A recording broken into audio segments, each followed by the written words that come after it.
Assalamualaikum warahmatullahi wabarakatuh. Halo Sobat JKN semua, kembali lagi bersama saya Mr. Host di podcast kesayangan kita semua, podcast Bincang JKN di Lufurnia. Kali ini kita sudah kedatangan tamu istimewa yang sebenarnya sudah tidak asing karena sudah beberapa kali muncul di podcast Lufurnia ya. Halo, selamat datang Kanca.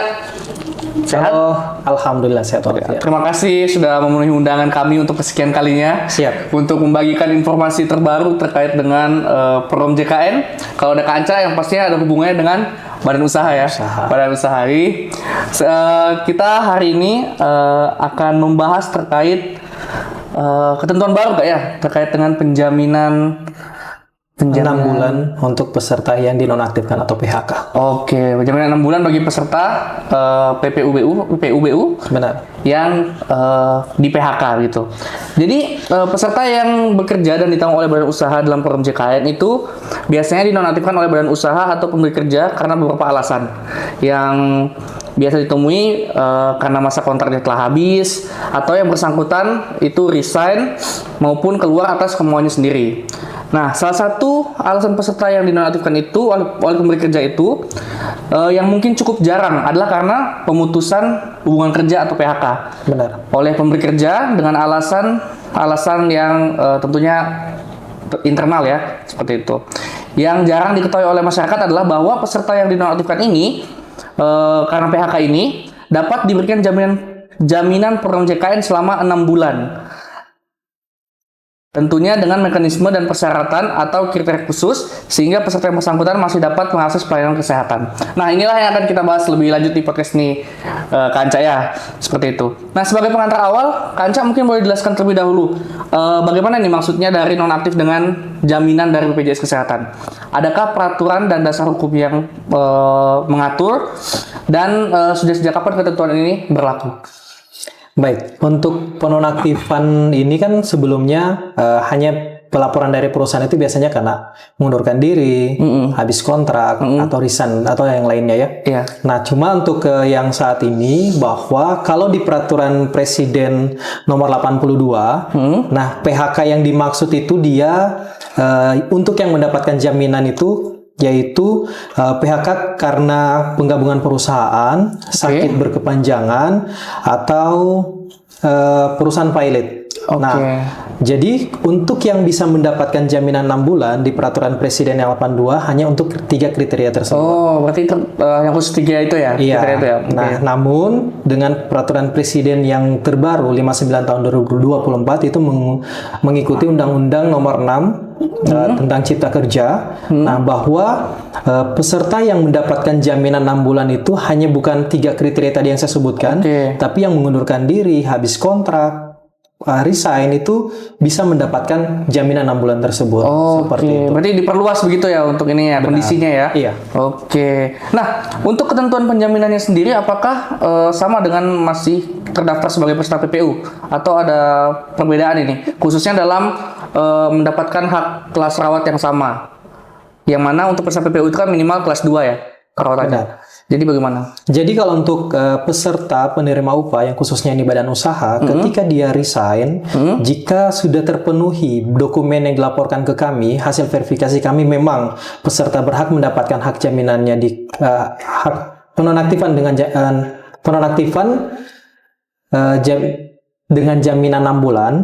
Itu nanti setelah misalkan kita proses datanya per bulan ini akan nonaktif di akhir bulan. Nah, jadi per bulan berikutnya dia akan mendapatkan ke pesertanya tetap akan aktif selama 6 bulan.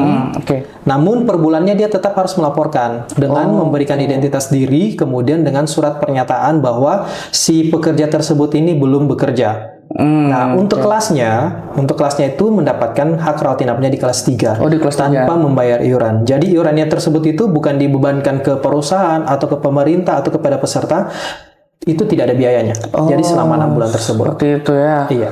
Tapi memang batas 6 bulan itu ya. Dan juga kerlosnya jadi kelas 3. Benar. Seperti itu ya. Kalau untuk jumlah tanggungannya sendiri bagaimana? Kalau misalnya dia masih PPU itu kan tanggungannya istri, suami dan 3 anak ya. Itu apakah masih sama dalam kondisi di PHK dengan jaminan 6 bulan ini? Atau berbeda? Kalau untuk tanggungan masih tetap sama. Oh, Jadi masih tetap sama. suami istri maksimal 3 anak. Jadi ketika misalkan si pekerja tersebut dinonaktifkan, maka yang mendapatkan hak jaminan tersebut dalam satu kartu keluarga yang terdaftar sebelumnya. Namun misalkan dalam proses penjaminan 6 bulan tersebut, misalkan sebelumnya anaknya baru tertanggung 2 nih, Oke. kan masih bisa menambah 1 anak lagi untuk tanggungan. Misalkan ada istrinya persalinan anak ketiga, Oke, di itu waktu bisa 6 bulan. didaftarkan. Oh, bisa didaftarkan tetap. Didaftarkan. Jadi sampai dengan bayi baru lahir. Oke, berarti sama ya untuk yang ditanggung ya. Tanggungannya tetap sama. Dan kalau misalnya masih ada dia pada persalinan di masa 6 bulan itu anaknya pun itu masih bisa ditanggung. Masih bisa selama anaknya belum 3 tertanggung ya. Oh iya, maksimal 3 ya. Iya. Oke, baik. Nah, kalau untuk terkait dengan syarat dan juga ketentuannya sendiri apa saja yang harus dilengkapi syarat atau dokumen yang disiapkan baik oleh pemberi kerja maupun oleh pekerjanya itu sendiri dalam penjaminan yang 6 bulan ini? Apa yang harus menjadi perhatian lebih bagi pekerja maupun pemberi kerjanya? Jadi untuk proses penonaktifan dengan jaminan 6 bulan ini sebenarnya bisa pelaporannya melalui pemberi kerja dan bisa juga langsung dari pekerjanya. Oke. Nah, jadi kalau untuk penonaktifan dengan jaminan PHK itu, dia harus melampirkan bukti diterimanya PHK oleh pekerja dan tanda terima laporan PHK itu dari dinas daerah kabupaten atau kota yang menyelenggarakan urusan pemerintahan di bidang ketenagakerjaan. Atau ada perjanjian bersama dan tanda terima laporan PHK dari dinas daerah kabupaten kota yang menyelenggarakan urusan pemerintahan di bidang ketenagakerjaan atau akta bukti pendaftaran perjanjian bersama. Atau ada petikan atau putusan pengadilan hubungan industrial yang telah mempunyai kekuatan hukum tetap. Nah, kalau misalkan dari pemberi kerja ataupun pekerjanya melampirkan ketiga dokumen tersebut, kemudian ditambahkan dengan surat pertanggungjawaban mutlak dari perusahaan dan lampiran nama-nama yang dinonaktifkan, itu sudah bisa mendapatkan penjaminan 6 bulan. Seperti itu. Kalau untuk pelaporan dari si pekerjanya sendiri, cukup melengkapi 3 dokumen yang awal kami sebutkan. Jadi bukti diterimanya PHK oleh pekerja, kemudian perjanjian bersama, atau petikan putusan pengadilan. Itu pekerja tersebut bisa melaporkan ke kantor BPJS Kesehatan. Oke, Seperti berarti itu tadi yang merupakan syarat-syaratnya ya.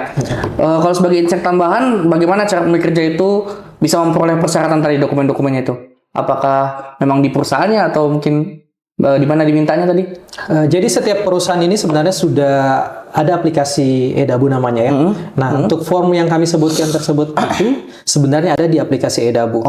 Nah, cuma kalau untuk putusan pengadilan kan tidak bisa didapatkan di aplikasi Edabu. Tapi kalau untuk pelaporan PHK ke Dinas Ketenagakerjaan itu bisa didapatkan di aplikasi Edabu. Jadi ada 4 form di aplikasi Edabu itu. Oke. Ya, kalau untuk alur penonaktifan sendiri itu seperti apa? Mulai dari pemberi kerja hingga sampai ke sistem BPJS Kesehatan. Nah, kalau untuk yang saya informasikan sebelumnya bahwa proses penonaktifan ini bisa dilakukan oleh pemberi kerja, bisa langsung dari pekerjanya juga. Iya. Nah, kalau dari pemberi kerja, jadi Berarti setiap tidak harus dua-duanya ya, bersama salah satunya saja. cukup ya. Jadi kalau misalkan pemberi kerja mau melakukan penonaktifannya, itu sudah diberikan namanya aplikasi Edabu. Nah, datanya diproses melalui aplikasi Edabu, kemudian dokumen-dokumen tersebut itu diupload. Jika terpenuhi hasil verifikasi dari kami, maka kami approve dengan jaminan 6 bulan. Jadi approval itu ada di pihak kami untuk memastikan peserta yang diajukan ini apakah berhak mendapatkan penjaminan 6 bulan atau tidak berdasarkan dokumen yang mereka laporkan. Iya, betul. Karena kalau misalkan bukti PHK-nya tidak terlaporkan, hanya surat pertanggungjawaban mutlak dengan lampiran nama-nama yang dinonaktifkan, berarti kami hanya bisa menonaktifkan tanpa jaminan. Seperti itu. Gitu. Ya, berarti dengan jaminan tadi butuh persyaratan khusus tadi itu ya? Benar. Sehingga bisa tetap dijamin di 6 bulan. Oke. Nah, bagaimana jika dalam proses penonaktifan 6 bulan ini terdapat dokumen yang belum lengkap? Apakah perhitungan 6 bulan ini dimaksud dari sejak peserta mengalami PHK atau 6 bulan sejak dokumennya lengkap? Tadi kan dibilang ada waktu 1 bulan ya untuk maksudnya kalau dia ada PHK bulan ini dia akan mulai bulan depan ya? Benar. Nah, tapi kalau misalnya dia belum lengkap itu sampai bulan berikutnya, nah itu perhitungannya bagaimana? Jadi saya kasih contoh, misalkan perusahaan mengajukan penonaktifannya di bulan Desember. Berarti ke pesertanya itu kan akan nonaktif di akhir bulan ya? Iya, betul. Berarti kalau terhitung 6 bulan berarti Januari, Februari, Maret, April, Mei, Juni berarti sampai Juni ya. Misalkan pada saat pengajuan pertama, pemberi kerja ini tidak dapat melampirkan dokumen bukti PHK tadi, bukti PHK, SPTJM dengan lampiran nama-nama. Nah, berarti untuk pengajuan di bulan Desember itu kami approve tanpa jaminan. Nah, berarti di bulan Januari pesertanya nanti akan nonaktif. Nah, tapi Ya. misalkan perusahaan melengkapi datanya di bulan Februari, misalnya. si bukti PHK tadi. Nah, berarti kalau misalkan di bulan Februari baru dia melengkapi bukti PHK-nya, dia masih bisa mendapatkan untuk penjaminannya Maret, April, Mei, Juni. Oh. Jadi masih ada 5 bulan Maret, lagi. April, Mei, Juni, 4. 4 bulan lagi. 4 bulan. Ya. Jadi 6 bulan itu bukan terhitung semenjak dia nonaktif, tapi kita lihat verifikasi dokumennya nih. Iya, kelengkapan dokumennya itu di Kelengkapan bulan dokumennya. berapa? Apakah pengajuan awal dia sudah melengkapi sesuai dengan bukti PHK untuk dengan jaminan 6 bulan atau tidak? Kalau misalkan lengkap, berarti ya dia langsung mendapatkan jaminan 6 bulan. Tapi kalau misalkan dokumen yang diajukan tidak lengkap, berarti kami approve dengan tanpa jaminan. Untuk mendapatkan jaminannya lagi, tinggal dilihat range waktunya. Bulan apa dia melengkapi dokumen tersebut, tinggal sisa bulan itu yang dia dapatkan nanti. Oke, gitu. Berarti emang sejak 6 bulan itu terhitung sejak dia putus kontrak dengan Dinonaktifkan oleh ya dinonaktifkan oleh badan usahanya ya. Oke. Tadi mungkin sempat disinggung ya terkait dengan iurannya ya. Mungkin bisa dijelaskan lagi Kak Anca tadi bagaimana. Jadi siapa ini yang untuk peserta yang nonaktif dengan jaminan ini, apakah iurannya dibayarkan oleh pemberi kerja atau bagaimana? Tadi kalau sesuai dengan ketentuan seperti apa tadi? Baik, kami jelaskan kembali. Kebetulan memang masih banyak pertanyaan terkait iuran tersebut. Jadi, ketika perusahaan mengajukan penonaktifan dengan jaminan dan di-approve hasil verifikasi berkasnya sesuai, kami approve, berarti berhak mendapatkan 6 bulan jaminan tadi. Tapi per bulannya tetap harus melaporkan bahwa dia belum bekerja di bulan tersebut. Nah, kelas yang dia dapatkan itu kelas 3. 3. Nah, untuk dari iuran itu sama sekali tidak dibebankan, baik ke perusahaan, pemerintah atau pekerja itu tidak dibebankan. Jadi memang tidak ada iuran terbentuk, tapi peserta hanya mendapatkan hak rawat inapnya di kelas 3. Seperti itu. Yang penting dia tetap melaporkan saja ya setiap bulan. Artinya tidak ada pembebanan biaya kepada Benar, siapapun. karena itu banyak yang dipertanyakan oleh HRD badan usaha. Iya, Bilang, betul. Pak, kalau misalkan dinonaktifkan terus yang bayar iurannya itu yang selama 6 bulan siapa? Betul. Pemberi kerja kah? Pemerintah kah? Atau dibebankan kepada peserta? Jadi iurannya itu tidak ada. Pesertanya mungkin juga bertanya-tanya ya, ini siapa yang bayar saya punya iuran nih karena kan sudah tidak bekerja lagi. Jadi cukup si pesertanya saja nanti melaporkan per bulannya bahwa dia sedang tidak bekerja. Tapi kalau dia sudah bekerja, otomatis kan tidak bisa mendapatkan jaminan itu karena dia sudah bekerja. Bekerja kembali, jadi dialihkan ke perusahaan yang baru ya, seperti itu. Nah, berarti bagus sekali ya. Berarti ada informasi seperti ini. Jadi mungkin sobat JKN yang mungkin terkena PHK ataupun lagi keluar dari perusahaannya masih bisa ditanggung ya selama 6 bulan dengan ketentuan yang berlaku. Oke. Nah, Kanca, yang terakhir, sebagai RO di BPJS Kesehatan, sejauh ini apakah cukup sering menemukan peserta PHK badan usaha dengan jaminan ini? Apa mungkin kendala yang masih dihadapi dan mungkin bisa dijelaskan juga harapannya ke depannya supaya ini lebih maksimal atau lebih optimal lagi mungkin? Kalau untuk kendala, saya belum pernah mendapatkan ya kendala untuk yang mendapatkan dengan jaminan.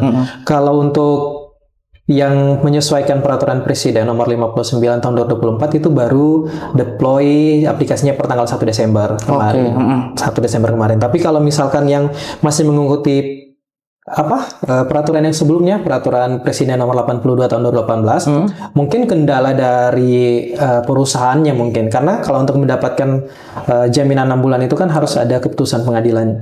Nah, kalau saya sharing-sharing dengan Dinas Ketenagakerjaan kan untuk mendapatkan keputusan pengadilan itu berarti ada perselisihan antara si pekerja dengan pemberi kerja, baru akan terbit itu.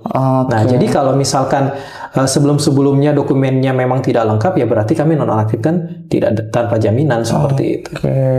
Sehingga sekarang sudah lebih ini ya, berarti lebih mudah ataupun lebih diperluas lagi untuk kondisi jaminan PHK dengan jaminan ini ya. Iya, cuma harapan kalau dari saya kan, kalau saya selaku relationship officer kan lebih banyak berkomunikasinya langsung itu dengan HRD. Mungkin harapan ke kami ya bisa disampaikan ke pekerja-pekerjanya nih terkait penonaktifan dengan jaminan tersebut. Itu sih harapannya. Iya, supaya pekerjaan juga tahu ya bahwa kalau misalnya dia mengalami PHK seperti itu, dia masih bisa mendapatkan pelayanan jaminan JKN selama 6 bulan. Baik. Ya, terima kasih sekali Kak Anca.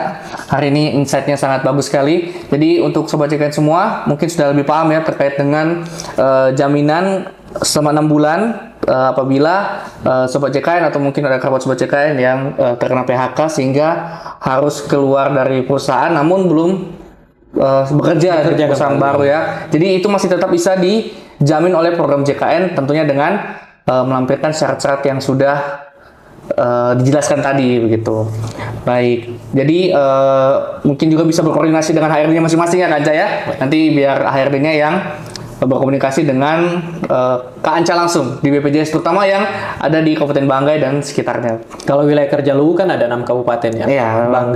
Banggai Laut, Banggai Kepulauan, Morowali Utara, Tojo Nauna. Ya, Nah, semuanya itu RO-nya dan staffisernya Herdiansyah. semua itu bisa di Kak Anca ya. Ya baik. Jadi seperti itu Kak Anca. Sekali lagi terima kasih banyak Terima atas kasih, kehadirannya dan Mr. informasinya yang sangat luar biasa sekali. Jadi semoga Sobat CKN semua bisa mendapatkan insight baru dan pengetahuan baru terkait dengan ketentuan-ketentuan yang ada di program JKN. Baik, saya tutup podcast kita hari ini. Wassalamualaikum warahmatullahi wabarakatuh. Bye-bye.